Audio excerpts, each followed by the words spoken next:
At 6 a.m., Tampa police rushed to a home after a terrifying 911 call. An 18-year-old says one sentence that changes everything. "My mom strangled me. I passed out." Then, the line goes dead. When officers arrive, the house is dark. Furniture looks disturbed, and someone may be screaming inside. But the mother at the door insists nothing happened, and she does everything she can to keep police out. In this video, we're going step by step through the Bodycam timeline, the 911 call, the first contact, the forced entry, and the moment officers find the caller, just minutes after she begged for help. Screaming upstairs or where it was. Look, the couches are up on the wall. You see this? Like up here? See this? Yeah. Almost like, they're not barricaded, but you heard screaming? Yeah, Did you hear a scream for help or something?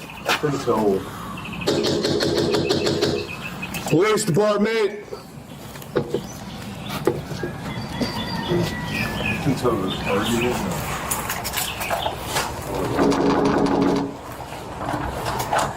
Tampa police! Come downstairs!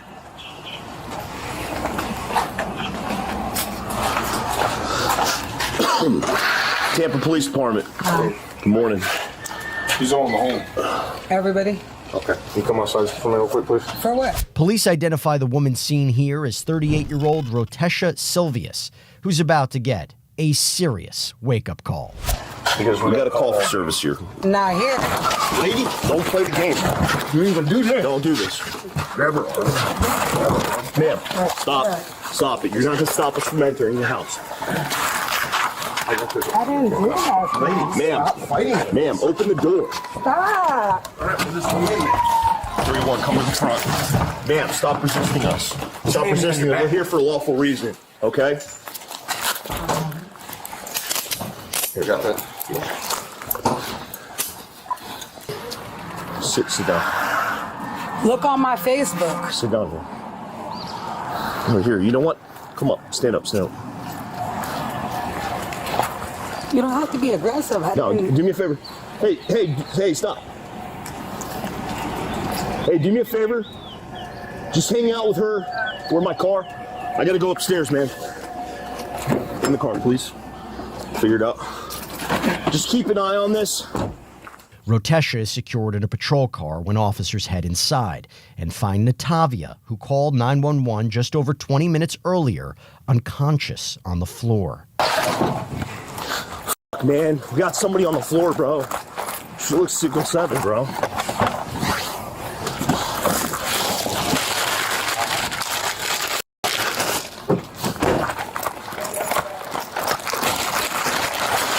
How old is the oldest?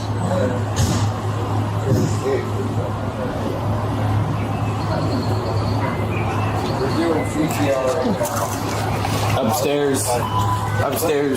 What? No, she's in the kitchen. Kitchen. Oh, right here, man. Okay. Kitchen. Yeah. Not responsive at all. Found here, possibly choked out. Maybe a very faint pain. All right. Let them do their job. Yeah, I'm gonna let them take over here. Yeah. Try to keep as many people out as we can. Let fire do what they got to do, and then we're gonna rope this out. EMTs rushed the 18-year-old to a hospital where she would survive for 2 days before passing away. A medical examiner determined Natavia's injuries were consistent with strangulation. Meanwhile, Rotesha waits in the patrol car, where things take an unusual turn. Step out. Oh, my goodness. Step out, ma'am. We're gonna.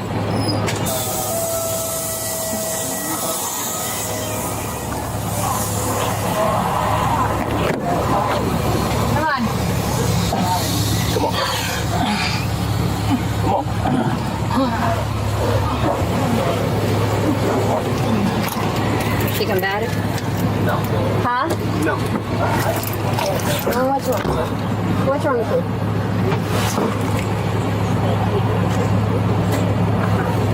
Alright.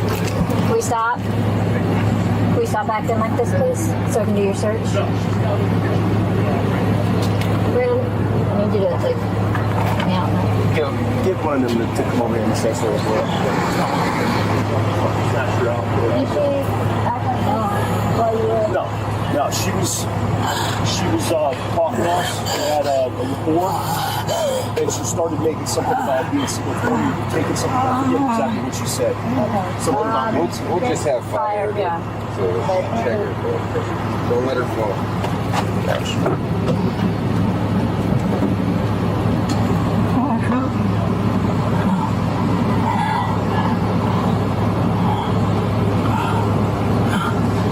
Put it back in.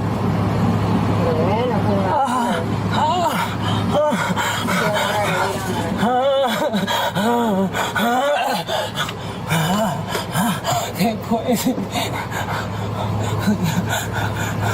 You know,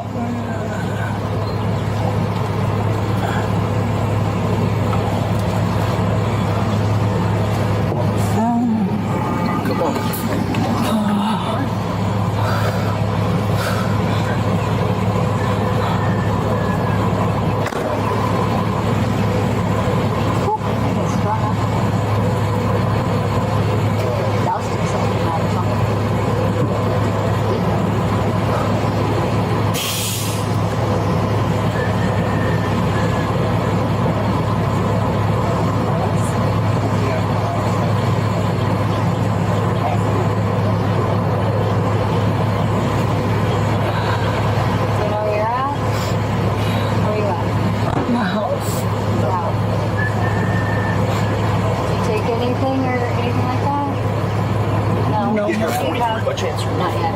We're just coming to. Young lady, what's your name? And you live here? How long have you lived here? a few months. A few months? Okay, who do you live here with? Me and my children. Your children? The small children? Like the babies? I seen one or two little babies. What about the other person there? No, I have 3 kids. You have 3 kids? How old are your kids? How old are they? 9, 3, and 4. 4? Okay. Rotesha tells the officer she has 3 kids under the age of 10, but fails to mention her 18-year-old daughter, who was found on the kitchen floor. Keep this in mind for later. So who's here today with you? Me and my 3 kids. You and your 3 kids? Okay. The 3 and 4-year-old, were they upstairs? Okay. And then where's your 9-year-old? They're all upstairs. They're all upstairs? We were all up there. Okay. We just got up and I was going to give them a bath. Who's in the kitchen? Somebody's in the kitchen a little bit older than 9, though. They're not 9 years old. I couldn't even tell you. You couldn't even tell you? Only have 3 kids. Okay. Okay. All right, hang tight. Hang tight. Hang tight. Do you want to see the fire department? Do you want them to check you out? I'm fine. I just want my kids. She's fine. I don't know what happened. Like, You want me just to take vitals of her or something? If you're talking to me, I didn't hear you. Since fire's here, we have to just set eyes on her. They can. I mean, just check the box. Yeah. I'm just, whatever. Okay, never mind.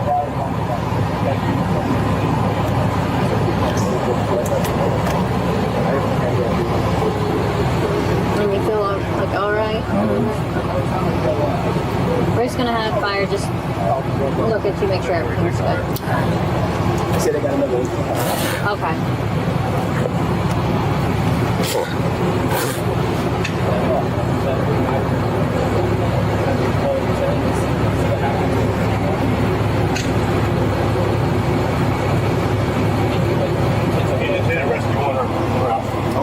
Thank you.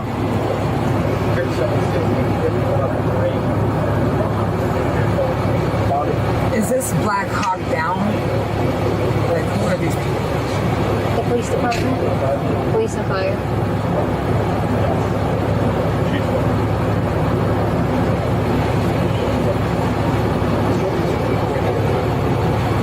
Are you able to sit back? Look at you.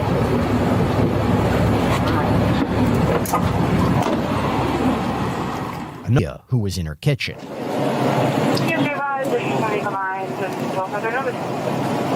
actually leave her. If she doesn't want it, she won't. We're good. I'm fine. Are y'all okay? Why are y'all here? If you could just look at her and make sure she's... You don't want us to check you out? No, I'm fine. I got the influence or anything. Everything's fine.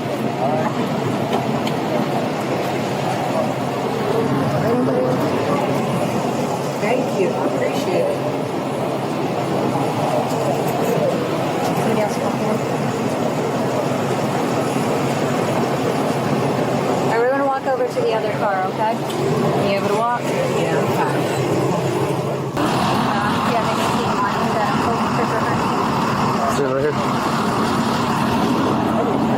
Face the car. This one? Yep. You're good.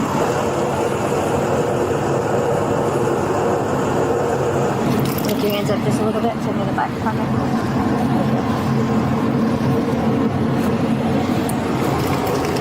Sorry. Huh? Squeeze a little bit screw.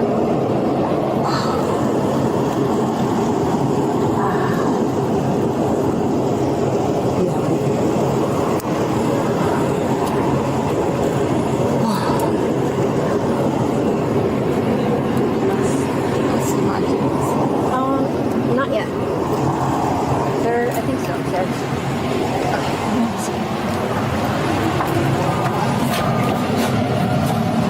Are you good?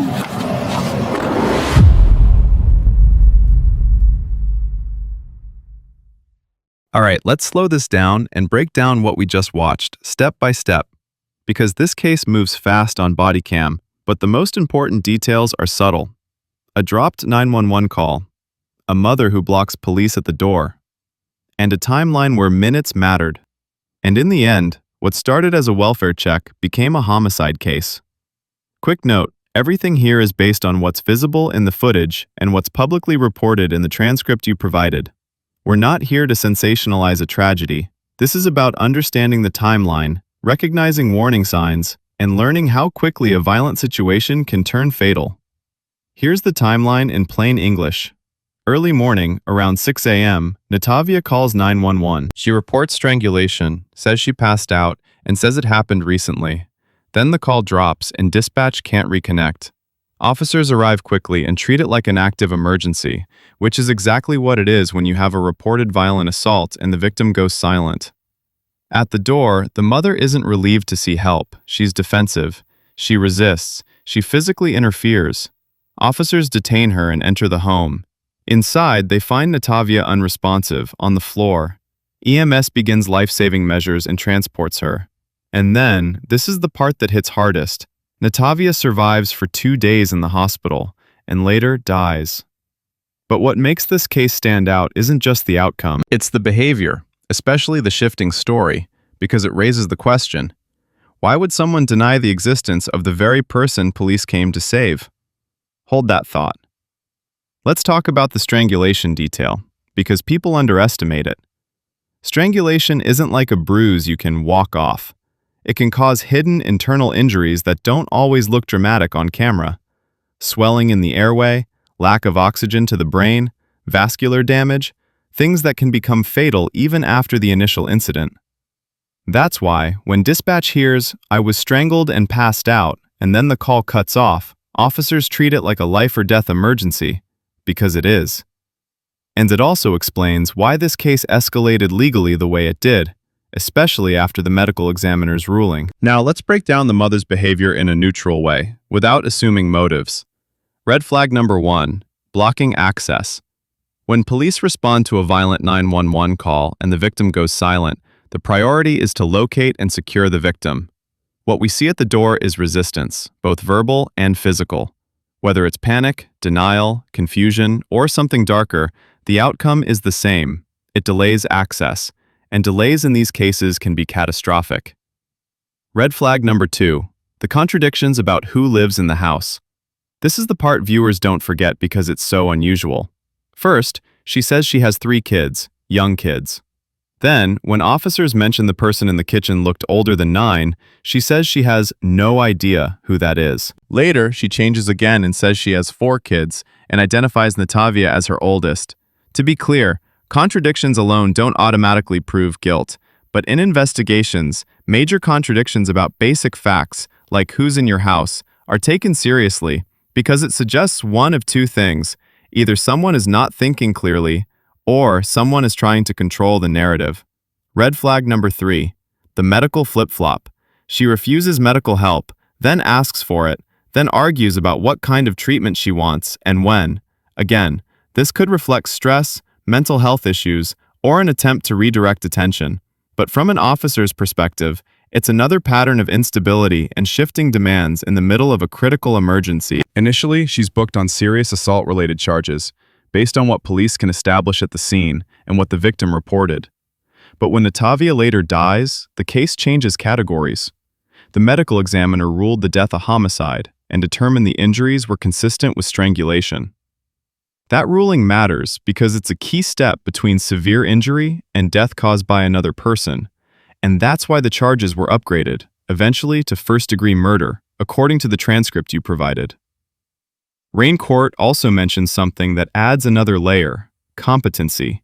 She was reportedly found incompetent to stand trial at one point, later returned to competency, and expected back in court in the spring. That's not a gotcha. It's a reminder that the legal system still has to determine responsibility and mental capacity through the process. Now, what can we take from this that's actually useful? Lesson number 1. If someone reports strangulation, treat it as an emergency. Every time. Even if the person looks okay later. Even if there are no visible injuries. Strangulation can be deadly, and the damage can be internal. Lesson number 2. A dropped 911 call after a violent report is a major danger signal. If you're the person calling and the line drops, call back immediately if you can, or leave the line open. And if you're a friend or neighbor who hears a disturbance and then silence, don't assume it resolved itself. Lesson number 3. In high-stress domestic situations, control and confusion often look similar on the surface, but the response has to focus on safety first. Locate the victim, secure the scene, and get medical care. Lesson number 4. Pay attention to shifting stories. Contradictions don't convict anyone by themselves, but they can reveal instability, deception, or a breakdown in reality. Either way, they are a warning sign that something is seriously wrong. If you watch Bodycam footage for the same reason we do, to understand real-world situations and learn from them, then subscribe. We cover these cases with the timeline made clear, the behavior broken down, and the lessons pulled out, without turning tragedy into entertainment. And I'd like to hear from you in the comments. Respectfully, what was the biggest red flag to you? Was it the resistance at the door, the contradictions, or the medical flip-flop? And here's what we're doing next. In the next breakdown, we're looking at another case where the first minutes seem ordinary, until one small detail in the 911 call changes everything. Because in Bodycam footage, it's rarely the loudest moment that tells the truth. It's the detail people almost miss. I'll see you in the next one.